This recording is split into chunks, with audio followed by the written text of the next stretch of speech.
আমরা content make করি কারা কারা আপনি দেখেন, আমি মেক করি, দেব চৌধুরী মেক করে, নোমান মোহাম্মদ মেক করে, আবিদ হোসেন সামি মেক করে।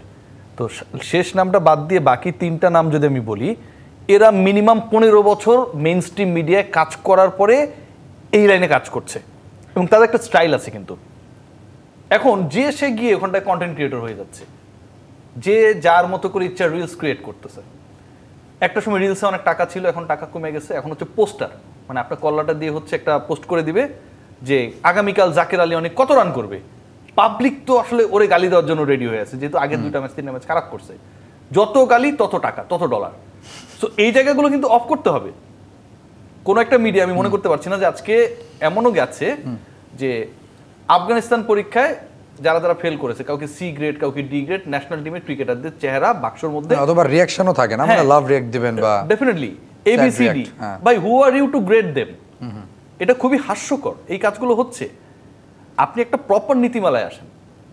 পৃথিবীতে সবচেয়ে পাওয়ারফুল জার্নালিজম কারা করে? Those who are freelancer.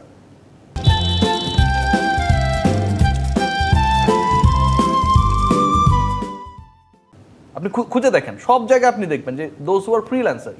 Even ESPN Cricinfo, তারা বিভিন্ন জায়গায় যাদেরকে পাঠায়, ওখানটা আমি দেখেছি যে বিবিসির হয়ে কাজ করছে, আগে ক্রিক ইনফোতে কাজ করতো, ফ্রিল্যান্সার। সো এখন যদি সবাই যদি ওই ক্যাটাগরিতে চলে যায়, সবাই যদি দেব চৌধুরী আর নোমান মোহাম্মদ হয়ে যায়, তখন কিন্তু বিপদ। সো ওই জায়গাটায় কিন্তু বিসিবি যাচ্ছে, করে দিচ্ছে। বাংলাদেশ ক্রিকেট বোর্ডের এই যে কালকে একটা সিরিজ শুরু হচ্ছে, এখানটায় কেন সবাই এক্সেস পাবে, কেন ওখানটায় ঢুকতে পারবে? আপনি কালকে যান, আমজাদ ভাই কালকে নিশ্চয়ই যাবে, উনি 50%কে চিনবেন না। এটা আমি ওনাকে ব্লেম করছি না, উনি দায়িত্ব নিয়েছেন, 8-10 দিন হয়েছে, ঠিক আছে, ওনাকে আমি ব্লেম করছি না। But this is the scenario. আপনি কি প্রধানমন্ত্রীর বিট যারা করে বা প্রধান উপদেষ্টা চাইলে ঢোকা যাবে না, ঢুকতে পারবে, সচিবালয়ে ঢুকতে পারবে, বিসিবিতে পারে?